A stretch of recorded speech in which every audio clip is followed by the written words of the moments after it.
우리는 산상수훈의 서문격인 팔복을 묵상하고 있습니다. 주님께서는 산상수훈을 통해서 아주 역설적인 방법으로 하늘의 복을 말씀하십니다. 여러분, 지난 시간 기억하세요? 지난 시간에는 가난한 자가 복이 있다 말씀하셨는데 오늘은 애통하는 자가 복이 있다 말씀하십니다. 여러분, 이 참 역설적인 그런 말씀 아니십니까? 여러분, 웃으면 복이 와요, 웃으면 복이 있다라는 그런 말은 많이 들어보았는데 애통하는 자가 복이 있다라는 말은 참 이해가 하기가 어려운 그런 말이 아닐 수 없습니다. 그럼 주님께서 이런 역설적인 방법으로 천국 복음을 설명하시는 이유가 어디 있겠습니까? 그것은 사람들로 하여금 주목하여 보게 하고 또 말씀하시고자 하는 그 내용을 아주 강조하기 위함입니다. 뿐만 아니라 실제로 세상 사람들이 생각하는 그런 복과 하늘의 복이 다르기 때문이기도 하다라는 것입니다. 그래서 오늘 팔복 두 번째 시간으로 애통하는 사람이 받는 복을 함께 묵상해 보겠습니다. 누가복음에서는 그냥 우는 자라고 했는데 오늘 마태복음에서는 애통하는 자라는 단어를 사용해서 보다 좀 강한 이런 느낌을 받게 합니다. 여러분, 사람이 어느 때 애통합니까? 요즘 우리가 참 어려운 때를 맞이했어요. 여기저기서 어려운 그 힘들어하는 소리를 너무 많이 있게 듣게 됩니다. 우리가 항상 어렵다, 예전 같지 않다, 슬로우하다라는 이야기는 늘 들어왔던 그런 때이지만은 그러나 올해만큼 정말 이 어려움을 실감하는 그런 때가 없었던 것 같아요. 정말 총체적인 그런 어려움을 맞아서 웃을 일보다 울 일이 더 많아진 것 같습니다. 어렵다 해가지고 우리가 이런 일로 애통해 하지는 않는 것 같아요. 한번 힘내가지고 이겨내려고 하고 견뎌내려고 하죠. 애통한다라고 하는 좀 특별한 거예요. 이 애통하는 소리는 병원에 있는 영안실 같은 곳에 들을 수가 있죠.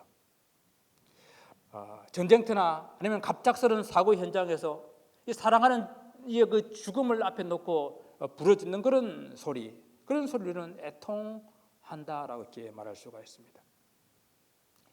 이 사랑하는 이 죽음 앞에 더 이상 그 슬픔을 참아내기 어려워서 터져 나오는 그런 소리를 애통의 소리라고 할 수 있다는 것이죠.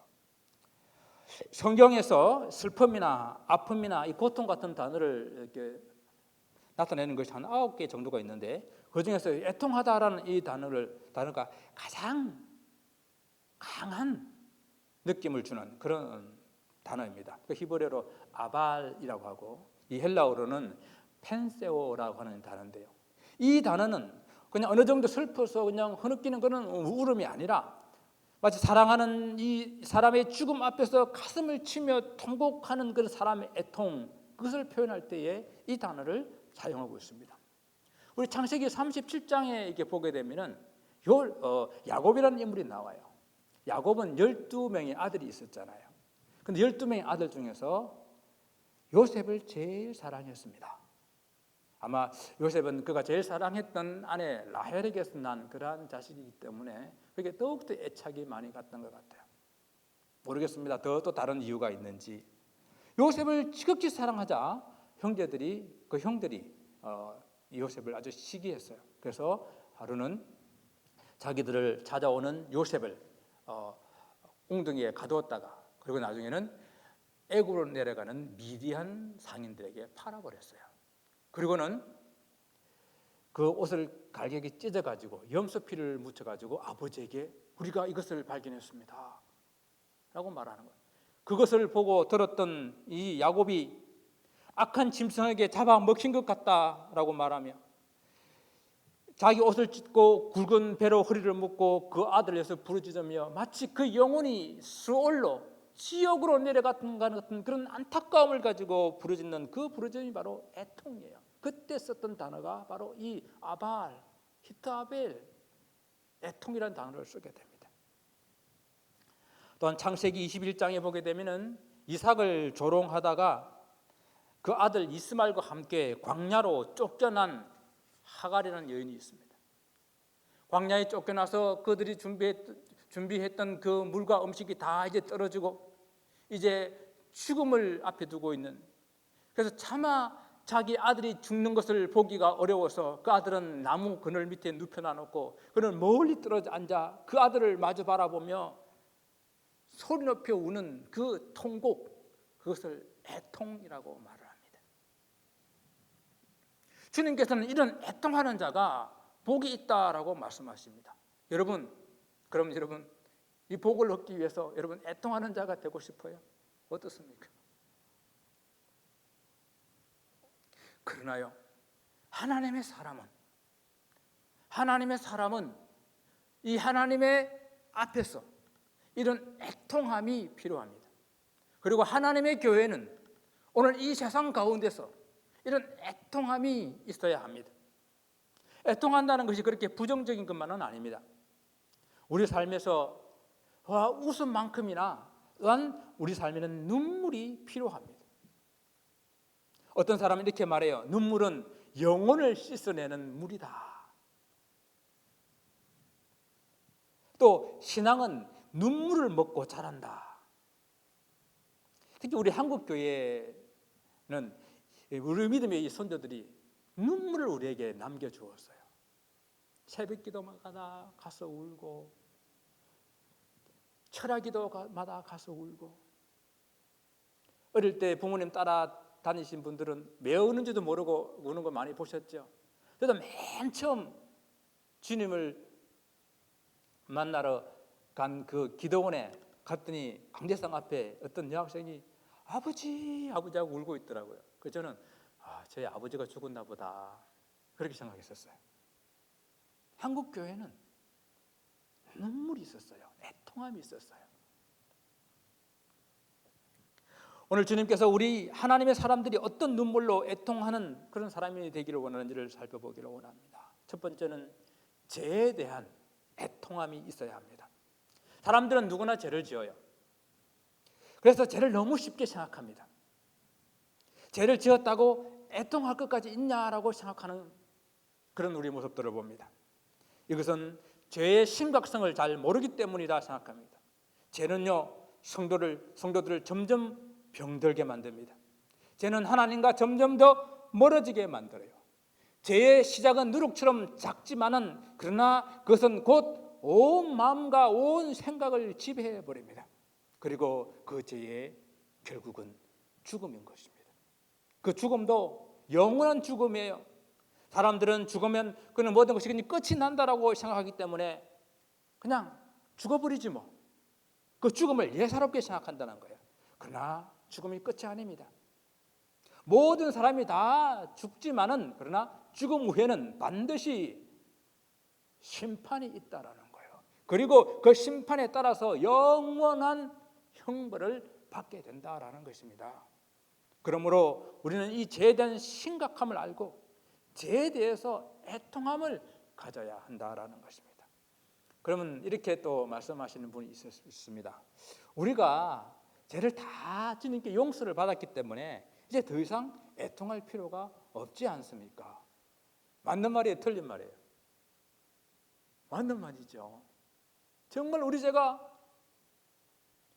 주홍보다도 붉었던 우리 죄가, 목보다도 더 검었던 우리 죄가 다 용서함을 받았으니까, 깨끗해졌으니까, 양털처럼 눈보다 더 희게 되어졌으니까 우리는 더 이상 애통할 필요가 없습니다.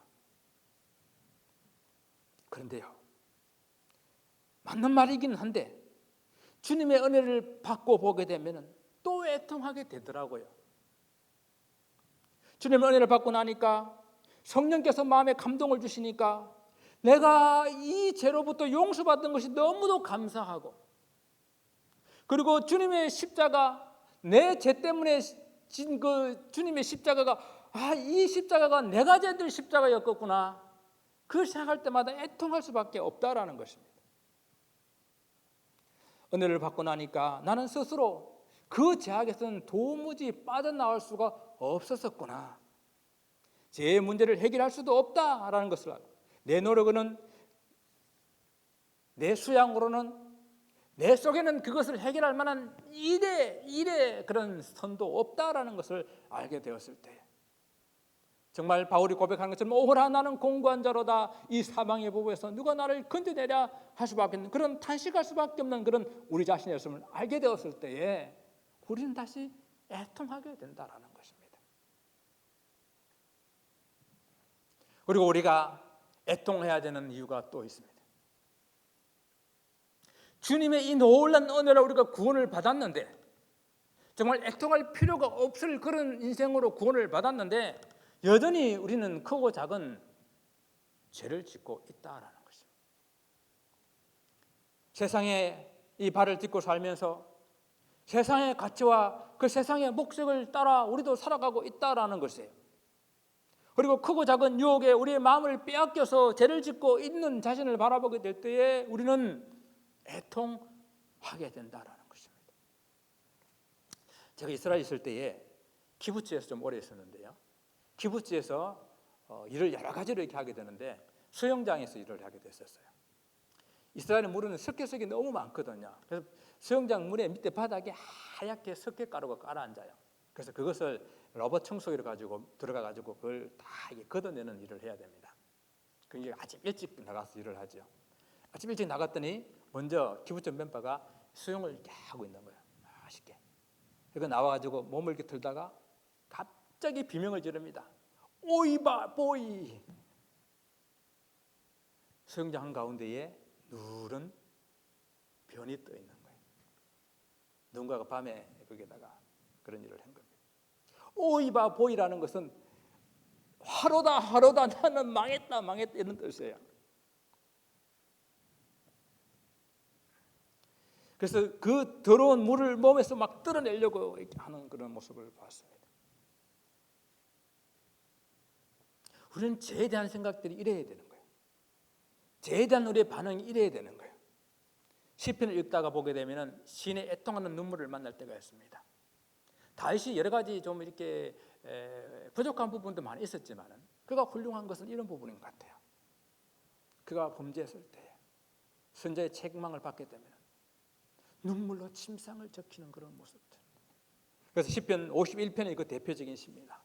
범죄한 후 다윗은 이렇게 말합니다. 하나님이여, 나의 구원의 하나님이여, 피 흘린 죄에서 나를 건지소서. 주는 번제를 기뻐하지 아니하시나이다. 하나님께서 구하시는 제사는 상한 심령이라. 하나님이여, 상하고 통회하는 마음을 주께서 멸시하지 아니하시리다. 그는 가슴을 쥐어짜며 통회하며 하나님 앞에 나왔습니다. 우리는 세상에 살면서 매일매일 죄에 물들고 죄된 생각을 하고 죄를 지을 때가 많습니다. 그래서 너무 죄를 쉽게 짓고 또 쉽게 생각하기 때문에 너무 당연하다고 생각하는 거예요. 아니에요. 성도는 그래서는 안 된다는 거예요. 내 몸에 그 더러운 물이 묻어서 오이바 보이 하면서 털어내는 것처럼 죄를 생각할 때마다 몸부림치며 죄를 짓고 있는 자신을 볼 때마다 애통하는 마음을 가져야 한다는 것입니다. 또한 여러분들의 자녀들은 어떻습니까? 여러분의 자녀가 질병으로 앓아 누워 있으면 여러분은 안타까워하며 밤새 간호하며 지키지 않습니까? 그런데 신앙생활 제대로 하지 않는 자녀들을 위해서는, 아직 구원받지 못하는 그런 자녀들을 위해서는 여러분 어떻게 하고 있나 하는 것입니다. 자녀들을 위해서 애통하는 눈물이 있어야 합니다.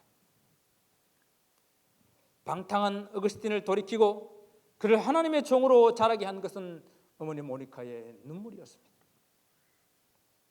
사랑하는 성도 여러분, 자녀들을 위해서 흘린 눈물은 결코 헛되지 않습니다. 결국 그들을 하나님 앞으로 돌이키게 할 것입니다. 우리가 우리 자신의 죄로 인해서 애통해할 때에, 또 우리가 어떤 극한 어려움으로 고통으로 애통해할 때에 사실은요, 우리보다 더 애통해 하시는 분이 계세요. 바로 우리 삼위 하나님이세요. 하나님께서는 우리를 당신의 형상으로 만드시고 당신의 그 지으신 목적대로 살기를 원했었는데, 그런데 우리가 인간들이 죄를 지어서 타락하게 됨으로써 우리 몸에서 하나님의 형상이 일그러져 가게 되었습니다. 그래서 우리가 죄를 짓게 될 때에 죄를 짓는 우리보다 더욱더 안타까워하시는 분은 바로 우리 하나님이십니다. 오늘날 이 망가져가고 있는 이 세상을 바라보면서 정말로 안타까워하고 계시는 분은 우리 하나님이시라는 것입니다. 그래서 조니 에릭슨 타다라는 분은 이 시편 51편에서 나오는 이 눈물과 애통은 하나님의 눈물과 하나님의 애통이다라고 이렇게 이야기를 했어요. 다윗보다도 다윗을 사랑하는 하나님께서 더 다윗의 범죄를 바라보고 애통해 하시며 울고 계신다라는 것이죠. 우리 주님께서도 이 땅에 천국 복음을 가르치시며 전파하시며 모든 질병을 고치시는 그런 사역들을 하셨습니다. 그러시면서 하루는 예루살렘에 올라가시며 예루살렘아 예루살렘아 하며 우셨습니다. 사람들은요 그 예루살렘의 성의 웅장함과 그리고 아름다움을 자랑하고 그 예루살렘을 성을 의지했지만 그러나 주님께서는 그 안에서 행해지는 모든 악과 그런 말미암아 곧 돌 하나 도리에 남지 않고 다 무너지게 될 것을 바라보며 예루살렘아 예루살렘아 안타까워 애통하셨습니다. 주님은 또한 사랑하는 나사로의 무덤 앞에서 눈물 흘리며 우는 것은 바로 이 땅에 죄로 말미암아 죽음이 찾아오게 되고 그 죽을 수밖에 없는 인생들을 바라보시며 우신 애통한 눈물인 것입니다. 그래서 히브리서 5장 7절에서는 이렇게 말합니다. 그는 육체에 계실 때에 자기를 죽음에서 능히 구원하실 이에게 심한 통곡과 눈물로 간구와 손을 올리셨다라고 말씀합니다. 뿐만 아니라 지금도 우리 속에 내주어 계시는 성령께서 우리가 하는 뜻대로 말씀대로 살아가지 못함을 바라보고 탄식하시며 애통하신다라는 것입니다. 우리가 하나님의 자녀들로서 우리 자신의 죄와 우리 자녀들의 죄를 위해서 애통하는 것은 오늘 너무도 당연하고 필요하다는 것을 말씀을 드렸습니다. 그러나 또한 여기서 머물러서는 안 됩니다. 우리 삼위 하나님께서 우리가 범죄할 때에 우리가 죄질 때 우리가 고통당할 때에 더욱더 애통이 하시는 것처럼 그 우리 하나님의 마음을 가지고 오늘 이 세상에 있는 다른 사람들 이 세상을 향하여 우는 애통의 눈물이 있어야 한다라는 것입니다. 여러분 그래도 우리 한국 교회가 한때는 눈물이 있었습니다. 애통함이 있었습니다. 그런데 교회는 눈물이 점점 없어지고 사람들은요 그저 가볍고 행복하고 즐겁고 위로와 축복된 그런 말씀만 듣기를 원해요. 물론 교회에 나와서 행복해야 돼요. 즐거워야 됩니다. 재미있어야 합니다. 그러나 교회가 행복하고 즐겁고 재미있는 그 기준과 그리고 그 이유가 세상과는 좀 달라야 되지 않겠습니까? 오늘 애통하는 자는 복이 있다는 이 말씀, 역설적인 이 말씀이 바로 주님께서 우리에게 요구하시는 것들이에요. 교회가 세상을 걱정하고 염려하며 죄악으로 치닫고 있는 세상을 바라보며 애통할 수 있어야 한다는 것입니다. 교회의 숫자보다 더 중요한 것은 예배 드리고 나오는 성도들의 눈에 눈물로 젖어 있는가? 세상을 긍휼히 여기는 그 마음으로 애통해 하고 있는가? 그런 성도들이 있는가 하는 것이에요. 저는 이것을 오늘 거룩한 애통이다라고 이렇게 이름 붙이겠습니다. 사랑하는 성도 여러분, 삼위 하나님의 마음을 품고 우리 하나님의 마음을 우리 마음에 담아서 이 세상을 향해서 다른 사람들 향해서 이 거룩한 애통을 할 수 있기를 바랍니다. 여러분 이 세상을 한번 돌아보십시오. 오늘 이 코로나로 인해서 신음하고 있는 이 땅을 한번 품고 애통해 보시기 바랍니다. 먼저 하나님 이 땅을 용서해 달라고 이 땅을 긍휼히 달라고 애통할 수 있기를 바랍니다. 사람들은 코로나로 병들어 죽어가고 있는데 비즈니스와 가정이 무너지고 있는데 이러한 것들을 자기 정치적인 그런 목적을 위해서 이용하려고 하는 그런 정치가들, 사업가들이 있습니다. 우리는 이 때문에 애통해야 합니다. 오늘날 교회가 대면 예배를 드려야 되느냐 안 해야 되느냐로 다투고 있는 것보다도 사실은 이것이 더 중요한 것이에요. 이 세상에는 아직도 인종 간의 차별, 성별의 차별, 그리고 빈부의 차별로 몸살을 앓고 있습니다. 우리는 이에 대해서 강하게 반항의 몸짓을 해야 됩니다. 물론 사람들마다 생각이 다르고 어떤 정치적인 성향이 다르기 때문에 그것을 표현하는 방법들이 다를 수가 있어요. 어떻게 다르든지 간에 어떻게든지 간에 반응을 해야 돼요. 우리가 거리에 나가서 피켓 들고 데모하지 않을 거면은 그러면 무엇을 할 것인가? 우리가 할 수 있는 방법이 무엇인가? 그것을 우리는 해야 되는 거예요. 우리 나름대로 이 세상의 문제를 가지고 하나님 앞에 나가서 애통하는 그런 시간들을 가져야 한다는 것입니다. 자유와 정의라는 그런 이름으로 파괴를 일삼고 있는 그런 시위가 일어나고 있는 그런 흑인 시위대를 향해서 백인 17살 먹는 백인이 총을 쏴서 죽였어요. 두 사람이나. 이런 일들을 놓고 우리는 애통할 줄 알아야 됩니다. 왜 세상이 이렇게 되었는지. 이 세상에 하나님의 그런 공의와 사랑이 없어지고 불법과 제약이 만연해지고 있는 이 세상을 바라보며 우리는 애통할 수 있어야 됩니다. 여러분, 다윗이 시편 119편을 통해서 이렇게 말합니다.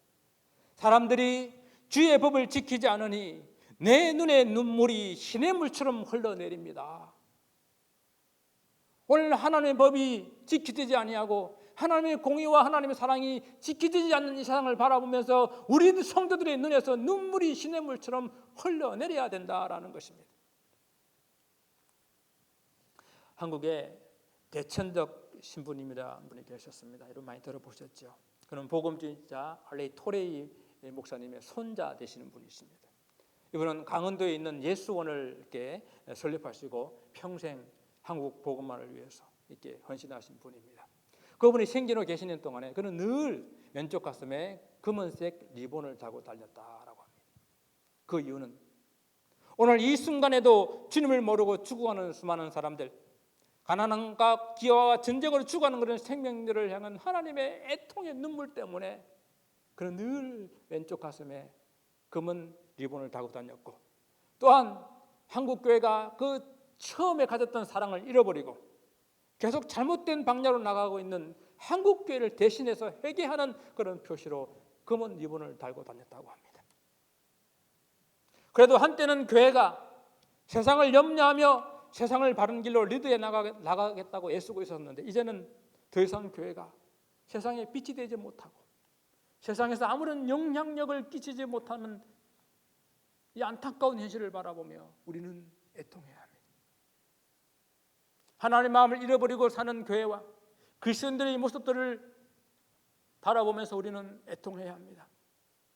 세상에 교회가 이렇게 많은데 주님의 그 마음을 시원하게 하고 주님의 마음을 알아 애통하는 교회가 없음을 보고 우리 적은 교회지만 우리가 애통해야 합니다. 오늘날 이 땅의 학교에서 기도와 성경 과목이 사라지고 그리고 인격 존중이라는 그런 미명하에 하나님의 창조 지수를 파괴하는 그런 성정체성을 가리키고 그것이 옳다라고 가리키고 있는 이 현실을 바라보며 우리는 애통해야 합니다. 이것은 거룩한 애통이라고 하는 거예요. 하나님 뜻대로 하는 애통이라고 하는 거예요. 사도 바울은 고린도서 7장에서 하나님 뜻대로 하는 근심은 후회할 것이 없는 구원에 이르게 하는 해결을 이룬다고 했습니다. 사랑하는 성도 여러분, 이렇게 애통하는 자에게 하나님께서 복을 주신다라는 것입니다. 오늘 본문은 애통하는 자가 복이 있나니 그들이 위로를 받을 것이며 라고 말씀하고 있습니다. 이 말씀을 보다 좀 원어적으로 이렇게 해석을 하게 되면 이렇습니다. 행복하여라 애통하는 자여, 왜냐하면 그들이 위로를 받을 것이기 때문이다. 이렇게 기록되어 있어요. 애통하는 자가 행복한 이유가 무엇이라고 말씀하십니까? 위로를 받을 것이기 때문이에요. 애통하는 자에게, 이 애통하는 자에게 지금 필요한 것은 위로라는 것입니다. 주님께서 상하고 통회하는 마음을 멸하시지 아니하시겠다고 시편 34편에 말씀하시고, 꺼져가는 심지도 끄지 아니하시고 상한 갈대도 꺾지 아니하시겠다고 말씀하시며 우리 상한 마음을 위로해 주시는, 그 위로가 필요하다는 것입니다. 여러분, 하나님의 위로만이 진정한 위로가 될 수가 있습니다. 왜냐하면 하나님만이 우리 인생의 모든 것을 아시고 우리가 당하는 고통과 아픔 그리고 눈물 주고 부지는 애통함을 아시는 분이기 때문입니다.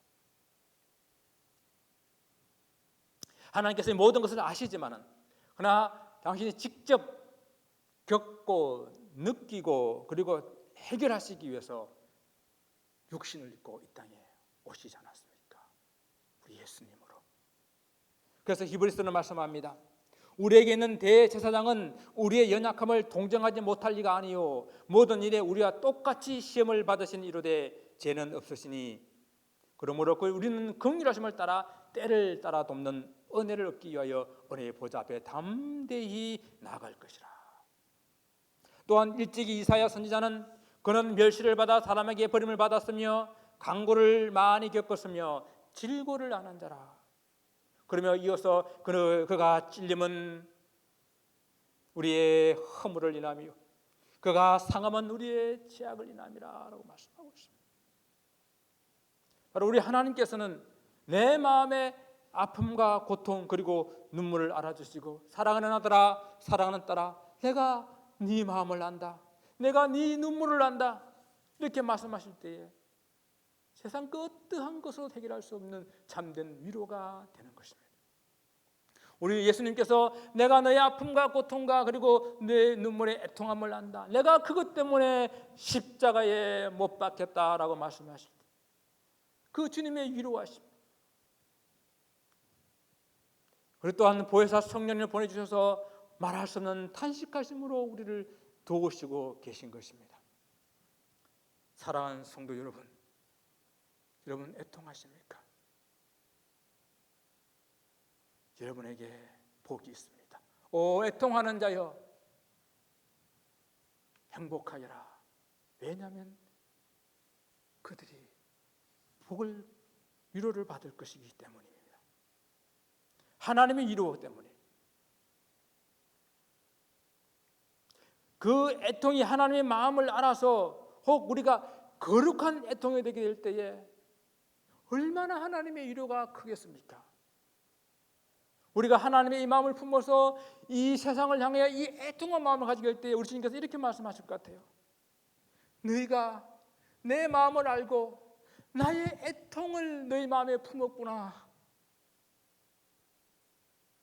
내가 해야 될 애통을 너희가 함께 하는구나. 하나님께서 그 애통한 마음을 품은 자에게 참된 복을 주실 것입니다. 울며 씨를 뿌리는 자는 기쁨으로 그 단을 거두게 하시겠다 하시겠습니다. 하나님의 위로를 받은 사람, 그 사람이 또 다른 사람을 위로할 수 있는 거예요. 정말 위로를 받아본 사람이 위로를 할 수가 있습니다. 사랑을 받아본 사람이 사랑할 수가 있어요. 그래서 고린도후서 1장 3절부터 5절까지의 말씀을 읽고 설교를 마치겠습니다. 찬송하리로다. 그는 우리 주 예수 그리스도의 하나님이시요 자비의 아버지시요 모든 위로의 하나님이시며 우리의 모든 환난 중에서 우리를 위로하사 우리로 하여금 하나님께 받은 위로로서 모든 환난 중에 있는 자들을 능히 위로하게 하시는 이시로다. 할렐루야. 기도하겠습니다.